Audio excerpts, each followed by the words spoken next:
People have been through some really horrific things. I'm not bringing up this forgiveness conversation, taking for granted that some of you, we're not talking about forgiving someone who, did invite you to like their birthday party one time. Like we're talking about things that I would dare not even name out loud, but you know what they are.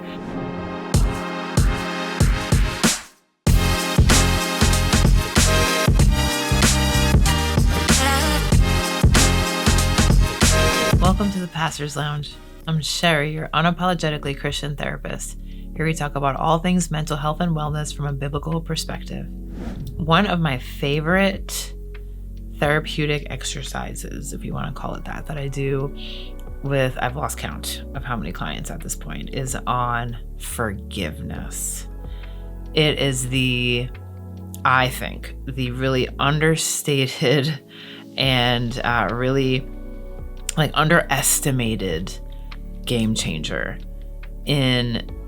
definitely in the therapy world, but just in our day-to-day lives. We don't realize how much weight unforgiveness carries. It can make you sick. It can manifest in physical illness. It can manifest in just this inner, this brick in your belly that just never leaves. And you could do everything. You could meditate and pray and do all the things and walk through all your therapeutic exercises and feel like you've done all this unpacking.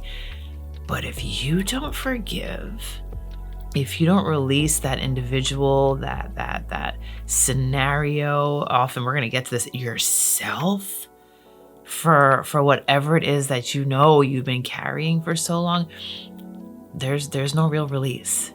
There's no real healing. So today we're just going to take some time just to camp out and talk about what it looks like to truly know if you have forgiven somebody, or if a really conscious and intentional act of forgiveness is what's keeping you from really stepping into your full wholeness the way God intended. So first things first, I think it is extremely important to just give a moment of pause, a respectful pause around the fact that people have been through some really horrific things. I'm not bringing up this forgiveness conversation, taking for granted that some of you, we're not talking about forgiving someone who, did invite you to like their birthday party one time. Like we're talking about things that I would dare not even name out loud, but you know what they are. Because as I'm talking about this, you're remembering them. Some extremely horrific, life-altering, traumatic events by the hands of maybe one person, multiple people, or a series of repeated circumstances that you just can't shake. And it's kind of like, Sherry, you tell me, if this happened to you, could you just be like, yeah, I forgive you? You have every right to your feelings. You have every right to be listening to this and be rolling your eyes a little bit. But remember, this is a space where I'm talking to Christians. I'm talking to people who claim the name of Jesus and are falling under his banner. And so to that end, we don't have a right to hold on to our unforgiveness because of Jesus and what he suffered for us and forgiving us of all of our mess and dying on that cross. We have by choosing him, we have given up our right to stay angry. And that was an intentional use of the word anger, because we're going to get right into it. There are steps to be taken to truly forgiving someone. And I want you to think about it. So if there are scenarios that are even coming up as you're listening to this, walk through this with me, and you tell yourself, obviously I can't hear you, but you can put it in comments or something. You tell me if based on this kind of light, kind of questionnaire a little bit, have you actually forgiven blank? All right. First and foremost, have you allowed yourself to be angry about it? This is actually, I'll stop right here. This is where I find a lot of clients, especially Christian clients, are shocked. They're like, wait, what? I'm saved. I'm holy. I don't get angry. We don't do anger. Yeah, you do. Yeah, you do. Forgiveness is not this weak, passive, Sure, fine. You're sorry. Okay, it's cool. You know, I forgive you. I forgive you. And now I just have to let you be in my life and do whatever. No, let me tell you what I do with my clients when we get to a point where I recognize that forgiveness is the work. Like, this is what we're about to camp out and do. First things first, I'm like, have you let yourself be upset? Have you let yourself freak the heck out that this happened to you, that this person did this thing to you? Have you let yourself be completely disgusted and angry? And most people are like, well, that's so unholy. No, it's not. No, it's not. There is something really necessary about taking the time to acknowledge that what was done to you was wrong. That how you were treated, how you were spoken to, whatever it is, that it was awful, not allowed, not okay, period. Okay? So the first thing I give clients space to do is just be really, really upset about it and acknowledge that even if you've gone as far as evolving and maturing and you've done some really good therapy work and you're like, I understand that, you know, my parents were limited and there was a lot of their own ignorance, their own challenges, their own traumas, such that they couldn't help that they were this, you know, abusive and dismissive or whatever it was, and not really emotionally safe because they had really hard childhood too. That's fine. That's fine. Intellectually, I give you a pass. That's great. Good for you that you were able to kind of look into the why of what they did. It doesn't change the fact that it happened and it hurt you. And I've used this example before in the video we did on trauma, right? Because this all kind of comes together in that if someone were to just punch you in the face, right? And it could be because they literally just have, you know, a muscle spasm and they had no control over it, or they legit had a really just bad morning and they just, you know, misplaced anger and they had a really rough day. And then here you are, you're just in the right, you know, wrong place at the wrong time, whatever it is, right? Just because you can rationalize or make excuses or explain why they did what they did and even come to peace with like, okay, you know, you were upset or you were hurt or blah, blah, blah. You still have to go to the hospital, right? Like they still dislocated your jaw. Like something has to be done. There needs to be ownership taken and a response to the fact that there's an injury that's there. That's the forgiveness work. That's taking the time to do more than just try to come to an understanding about what happened, but we need to actually do the work of healing the fact that this situation left you scarred and left you altered, has maintained you in an altered state of self-protection and worry and anxiety and anger, maybe some resentment still that still informs the way you function. It has left a scar and it needs to be acknowledged, and we need to just take the time to put the blame where it belongs. Plain and simple. So 1, did you let yourself get angry? Did you give yourself some time to be upset? And then 2, did you take the time to kind of let out your feelings?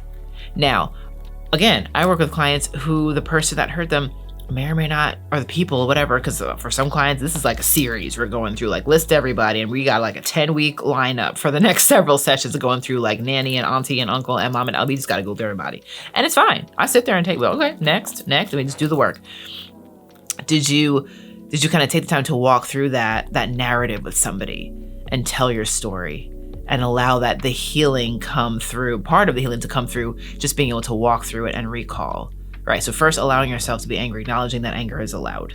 Second, letting yourself walk through that story in a safe, trusted space to just let yourself, you know, experience that healing that comes with being able to retell your own story and give yourself grace for having survived something so awful, whatever that is, right? So in that event, like I was saying, I have clients who I have them write letters because sometimes the person they need to acknowledge is dead. They're not here. They can't, you know, go call them up and be like, you know what, I still remember. They're not here, but the healing still needs to happen. The forgiveness still needs to happen. So they either tell me, they walk me through it verbally, or I have them write it down. Write a letter to this person. Put it all there. Tell me the whole thing. What happened to you? And I take the time to pause and be like, that was terrible. Who was there? Who held you? Who comforted you? Who could you go to? And a lot of times it's like, there was no one. And I let them cry. Cry for the little boy, cry for the little girl, cry for that younger self. You know, it doesn't have to be younger self. It could be something that just happened months ago as an adult. I let them feel the weight of what happened and allow them to grieve about it. Because some people feel like it's wrong to let themselves be upset, one, and then to just, oh, I don't want to have a pity party. But you're not having a pity party. You're acknowledging your feelings because you didn't get to at that time. Now's your time to, in a safe, structured space, acknowledge that was messed up. That was hurtful, right? So that's kind of part 2. And then the third piece is the release. Go get your stuff. Reclaim what it scenario took from you. So I will let them be angry. We walk through the story, walk through the narrative. And then literally, you guys are getting a sample. You're getting, kind of a snapshot of my sessions. I literally, most clients, I maybe alter this a little bit depending on who I'm working with, but generally, I have them put their hands over their hearts. And at the conclusion of what they've read and shared, I said, now, and this doesn't always happen in one fell swoop, obviously. Like this is a process, because this is stuff that perhaps they've not dealt with in years. I have them put their hands over their hearts, take a deep breath, and say, so-and-so, I forgive you. I forgive you. I let you go. And when I can feel emotional just doing this right now. When I tell you something happens right then, when it's genuine and it's real and they're ready, it is the most incredible experience to witness. It is one of the most precious moments I've ever had with any of my clients, is watching them let their hurt go. And then they get to do whatever they want with whatever they wrote. Most of the times I haven't put in writing on purpose. I'm like, now you can save this, you can burn it, you can shred it, you can mail it to so-and-so. If you have which we're gonna get to in a second, you can go read it to them, give it to them. I don't care what you do, but separate yourself from it. Get it away from you somehow. And if you feel like, well, there's things in this that I want to be able to remember, I'm like, fine, take a picture of it, make a copy of it, but some form of it I want destroyed, to acknowledge and commemorate with a really definitive action. You have left me, right? And then there's the reclaim. And now, how do I live really having released you and forgiven you? Because the thing is, when you live with unforgiveness, it alters you. You're not your true self. Why? Because you're sensitive. You are overcompensating for your wound. There are places you won't go. There are people that you won't talk to. There are opportunities that you won't pursue out of the impact, the side effects that hurt has had on you. So you're not actually living as robustly and freely as you might think you are. When that person, scenario, whatever, no longer is dictating how you feel and impacting your actions, there's a whole other world for you. So every single time on the other side of this, I sit with my clients, I'm like, okay, now that person is no longer in charge of your life, from the grave or otherwise, now what do you do when you hear their voice, or somebody brings them up, or you see them at the family reunion, or you pass that certain place that you were like, I'm never going to be able to, eat at that restaurant again as much as I loved it, but that's where they were, and so I'm never going again. I was like, well, it's a big world. That person doesn't run anymore. Go eat at your spot. Go reclaim your spaces. If the person, the situation that happened to you that created such unforgiveness and hurt made you timid, made you change the way you function, made it so you're not as outspoken, you're not as confident, because you've had to train yourself to kind of water yourself down out of the protection that you had to create around yourself because of the perpetrator, whatever it is. Now it's like, you're not shy anymore. You're not timid anymore. So when you're faced with new circumstances and opportunities, like, how does the forgiven and having forgiven, version of you, how does this person walk into that room? How does this person handle that situation? How do you now speak to so-and-so when they show up and they try to just make nice, and you're like, I'm not playing your game anymore because I let you go. It's not this passive, now I have to let them back in, which we're going to get to in like 2 seconds, because some people are like, well, I don't want to have to give them access. You don't have to. You do not have to. That forgiveness action, one, is to free you, right? Like, what do they say? Like, unforgiveness is drinking poison, expecting the other person to die. Like, no, I am no longer going to keep hurting myself on your behalf, because that's like being a marionette, a little puppet, and then the person who's hurt you is the one holding the strings and making you move. And it's like they still have access in ways that they should not. So it's a release. It is removing that impediment from you, and it is an intention to reclaim all the things that unforgiveness, that situation took from you. Right? Now, for those who really are like, okay, well, that person's still in my life, and I'm gonna let them know how I feel. Pause. You do not re-enter a toxic, unhealthy, unsafe space. You don't, as part of your healing, it is not necessary that you have to go tell this person off in person. You don't need to hand them a letter, you need to read it to them. You do not have to put yourself in the line of fire if that person is still unsafe, unwell, unhinged, unpredictable. That does not have to be included in your healing. You can forgive them from here. That also leads to the point I was making just now as well.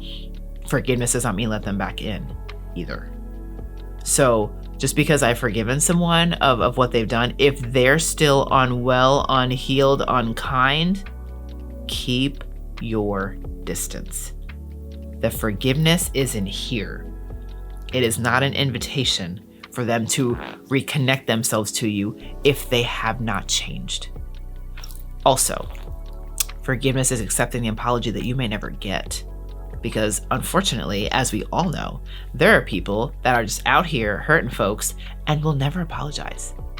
You can go read them your letter with tears and tissues all around you, be like, and you hurt me, and I just want to let you know I forgive you. And you're like, get out of my face with that. Forgive me for what? You know what I mean? Let's be honest. So I sit with clients who are like, I'm gonna go tell them. I was like, let's look at all the possible scenarios of this, because you're assuming that you're gonna get this like bawling person falling on their knees saying, oh my God, I'm so sorry. But that's not guaranteed. Some people don't care that they were hurtful. That's just real. So don't set yourself up. Do not set yourself up to be re-injured. If the person is safe and they have already shown repentance in their actions, they had perhaps already come to you years before saying, will you please forgive me? And you're like, nah. You know, and now here you are 10 years later in therapy, and you're like, they were ready to make amends. I wasn't, but now I am. Okay, help yourself. If that's a safe avenue for you and you know that that's going to end well, go for it.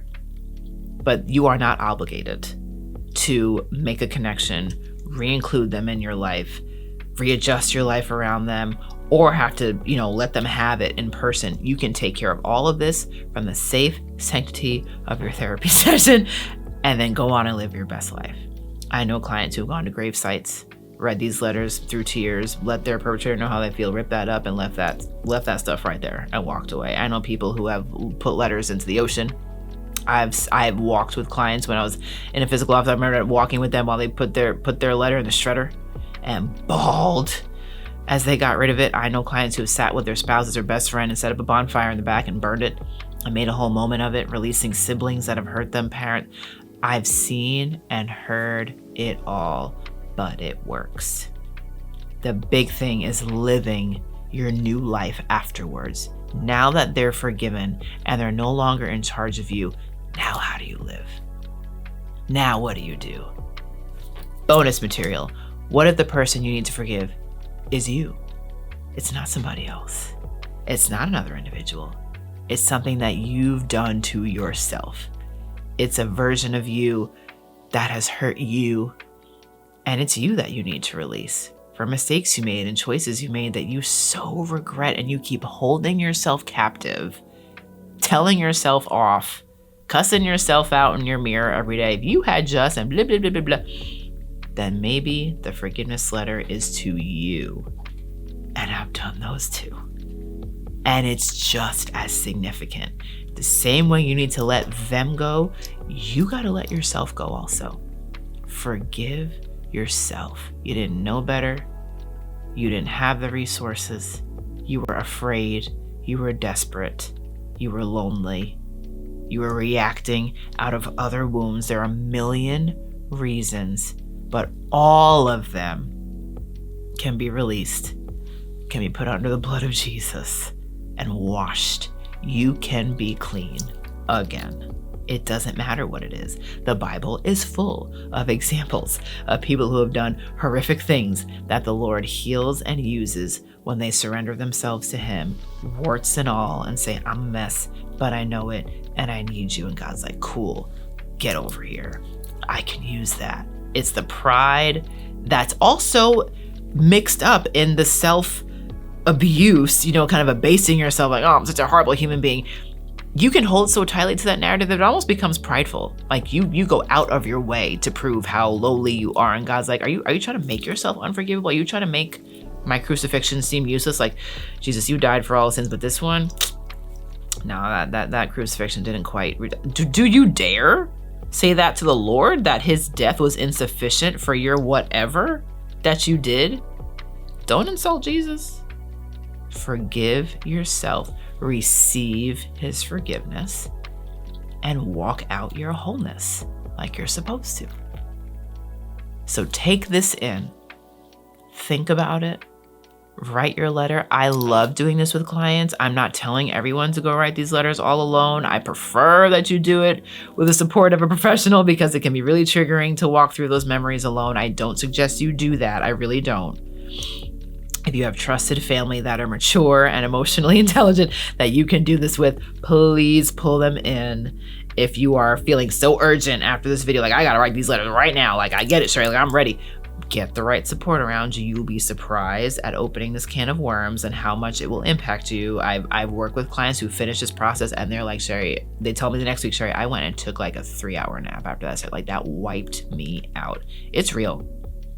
It's a real experience. It is not this like up here, heady little, whatever. It is weighty, and you want to go about it the right way with the right support. Okay?